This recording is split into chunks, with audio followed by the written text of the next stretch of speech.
हा घ्या बोल. मी प्रकाश देशपांडे. हां मी छत्रपती संभाजीनगरच्या सर्व त्या पंढरपुराच्या वारकऱ्यांना शुभेच्छा देतो. आज जो काही प्रवाह दिसतो एवढा जनसागर खरंच आनंदाने भरून आलेला आहे. भक्तिमय वातावरण आहे, त्याचा सगळ्यांनी लाभ घेतला पाहिजे. या भक्तिमय वातावरणामध्ये सामील झाला पाहिजे. आनंद वर्षभरासाठी साठवून ठेवला पाहिजे. जे पंढरपूरच्या वारीला जाऊ शकत नाही ती वारी अटेंड करू शकतं, जो वारीचा आनंद घेऊ शकतो.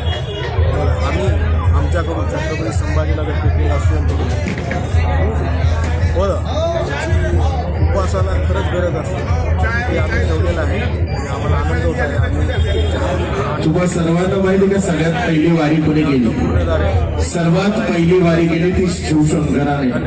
सर्वात पहिली जी वारी केली होती ती शिवशंकराने. ज्यावेळेस विष्णू भगवानांनी पांडुरंगाच्या रूपात पंढरपुरात ज्यावेळेस अवतार घेतला आणि त्यावेळेस शिवशंकरांचे इष्ट म्हणजे विष्णुदेव आणि हा विष्णूचाच अवतार आणि या विष्णूंना